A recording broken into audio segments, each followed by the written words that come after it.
So the original Outcome Star was developed for the homelessness sector, and it came about as the result of a collaboration between myself and 2 other women. We all had a background in the voluntary sector and in consultancy, and we all had an interest in personal and spiritual growth. Buddhism, neuro-linguistic programming, and psychotherapy were some of our influences. We came together for the pleasure of working together and to learn from and support each other. Once we joined forces, we discovered that we'd all attended a talk by an academic and consultant called Jean Bolton. Some of you may have come across her. She's been around talking about complexity for a long time. And that her talk focused on complexity theory and its implications for management. And we were all so taken with it that we had all independently contacted her to arrange to go and see her in Bath. That talk gave me the missing piece in something that I'd been puzzling over. I'd been training charity chief executives in strategic planning using an off-the-shelf course created by colleagues. But after a couple of goes, I had to pull out of delivering the course because I just didn't believe the theory that I was teaching, that the world was so predictable and stable that chief executives could analyse their environment and put in place concrete plans 5 years into the future. Complexity theory provided me with an alternative framework that chief executives needed to build organisational capacity for responding to an unpredictable world rather than concrete plans which extended years into the future. So these were some of the influences that drew the 3 of us together: a view of the world as complex and therefore needing a responsive learning approach, really valuing collaboration, and a belief in everyone's potential for growth. So that was, I think of that as the soil out of which the Outcome Star grew. The context in which the Outcome Star came into being was the rise of new public management, and with it the requirement on organisations to measure and demonstrate their outcomes. The London Housing Foundation is a grant-making trust for service providers working with homeless people in London. They saw this change in public management coming before it was a reality on the ground and wanted to equip the homelessness sector to respond. They wanted service providers to be on the front foot, defining their own outcomes rather than having measures imposed on them. So they created an Impact Through Outcomes programme. And as part of that, they funded St Mungo's, a large homelessness charity in London, to commission the creation of an outcomes monitoring tool. The 3 of us won the contract to develop that tool, and through that piece of work, the prototype of what we now call the Outcome Star was born. Then after that, under the auspices of the Impact Through Outcomes programme, we were engaged to create tools for a number of other homeless agencies in London. We worked with the Single Homeless Project, with Broadway, Thames Reach, and the Passage Day Centre. In every case, the STAR tool somehow just seemed to be like the right approach. And each time we recreated it, we learned and we improved it. Then we created another similar tool for Rochdale Borough Council, this time for a wider range of services. And eventually we pulled the learning from all these projects together and created the definitive Outcomes Star, which was published by the London Housing Foundation. People loved it, not just in homelessness services.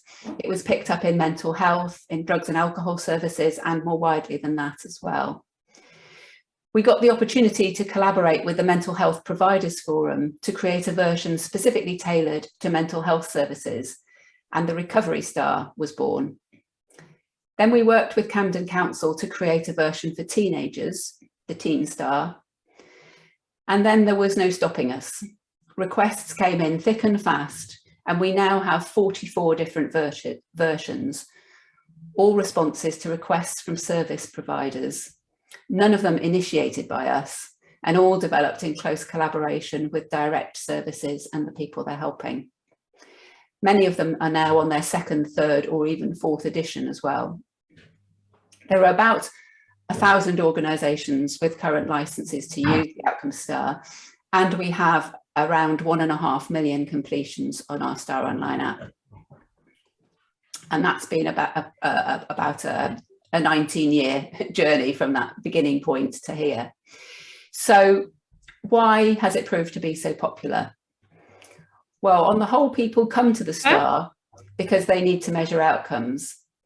But on the whole, they stay with the STAR because they love it as a tool for enabling change. So here are some of the things that people tell us about why they like the STAR. So people like the STAR because it's holistic. This is the recovery STAR. And the points on the STAR are all the key domains of someone's life, not just mental health, but also things like friends and community, relationships, home, identity and self-esteem. There's a scale for each one. So it doesn't just focus on the presenting problem, it looks at the whole of someone's life. And people often say they have better conversations, even if they've been working with someone for a while, when they use the STAR, because they uncover important things that hadn't been talked about before. And also it highlights things that are working well, as well as areas of difficulty. So another reason why people tell us they like the STAR is because it's relational. It's designed to be completed by the helper and the person being helped together. The reading is the result of a conversation. We call it collaborative completion as opposed to self-completion or expert completion. These both have their place, but they don't build the relationship between the helper and the person or give rise to a shared perspective. And these are essential foundations for working well together. Another reason people like it is because it's a developmental tool. Rather than measuring the severity of the problem, it focuses on the person's relationship with the issue. And I'm just going to take a bit of time to explain how that works. All versions of the Outcome STAR are underpinned by a model of change that we call the journey of change. Here on the slide, you can see the version that's used in the Recovery STAR. You can apply this journey to almost anything that involves building new capabilities and changing behaviour, giving up smoking, building a better relationship with someone important to you, or managing a health condition such as anxiety. I'm going to use an example that many of us can probably relate to, which is eating a healthier diet. So at the bottom of the journey, at the first stage, you don't recognise that your poor diet is having a negative impact. Your focus is on other things. Things are stuck because there's no opening for change or help.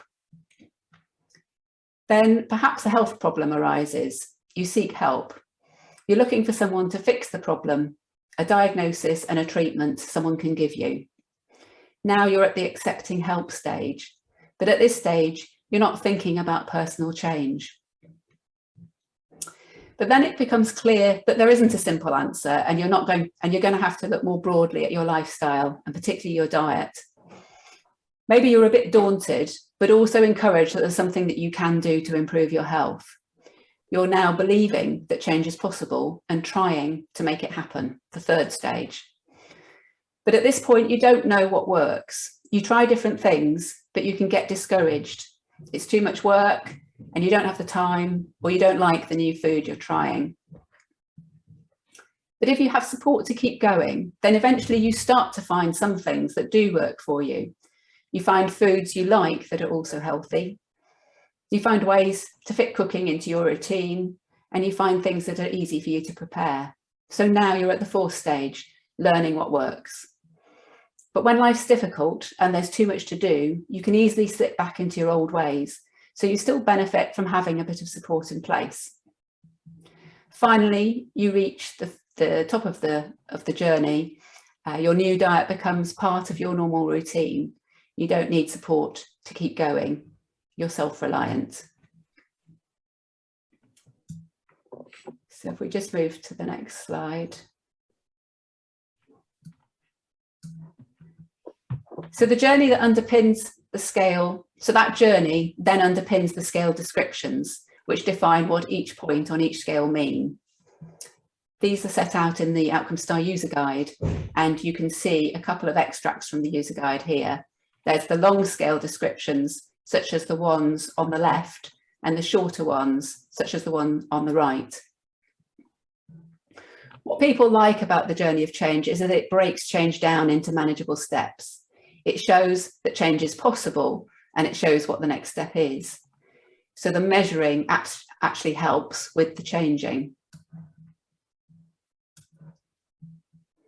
Another thing that people like is that it supports reflection and a flexible, person-centered approach. The helper and the person being helped talk about each outcome area in turn, and using the journey of change and the scales in the user guide, they come up with a shared reading, which is then plotted on the star, as you can see here. They can look at the whole picture and use it to reflect and ask questions. For the person, it can help them explore with their worker, what are my priorities? What's holding me back? What's helped me to make progress so far? And how can I apply that to other areas where I'm still struggling? And for the worker, it can help them explore with their manager things like, what kind of key work approach is needed with this person at this point in time? For example, if the person is at the accepting help stage, then the worker will need to drive things, maybe setting up appointments and perhaps even accompanying them to the appointment. But if the person is at the learning what works stage, then the worker needs to step back. Their role now is to give encouragement and support reflection and learning. If they continue to lead things too much, they could actually hold the person back. So if we move to the next slide.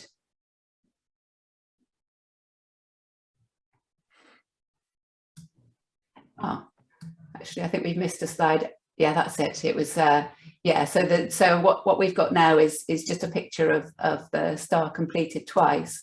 So having followed through on the actions that they agreed the first time they completed the star, the work and the person they're helping complete the star together for a second time and get an instant picture of what's changed, which can be incredibly motivating for both of them. We often hear stories of people putting the star on their fridge. They're proud of their journey, and it's great to have a piece of paper that says you're doing well. So finally, people love the star because it measures what matters. People value the star most of all for the benefits for the people completing it. They value the overview that it gives to the worker and the person they're helping and the sense of forward momentum. But the data generated when you aggregate the readings across a service or a group of services also has value for managers and commissioners. So here's a report that services and commissioners can use to reflect on the needs people have when they join the service. They might ask, what are the outcome areas where people have the greatest needs? And how well equipped are we to meet those needs? And if we move to another graphic.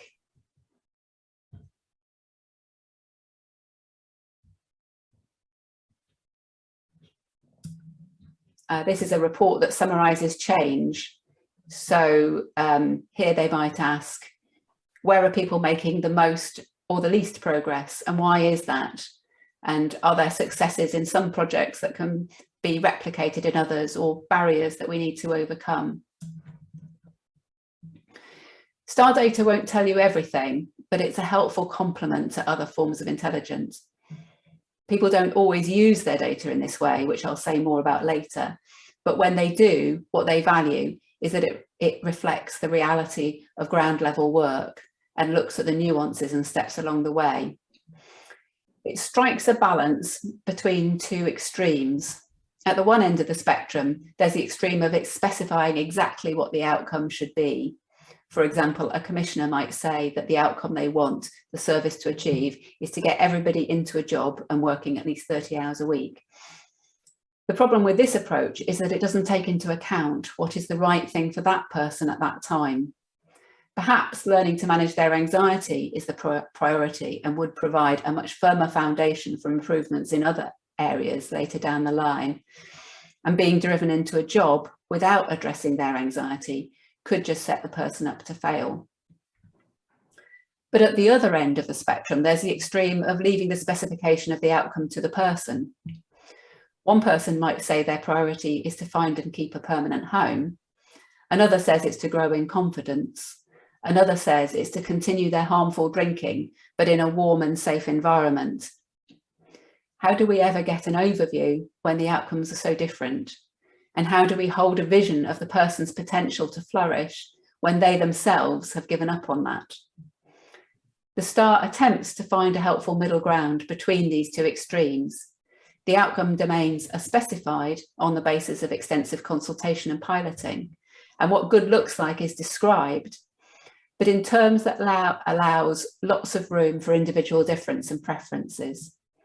For example, in the recovery star, the end point of the scale for friends and community is, I have the friends and social connections that are right for me.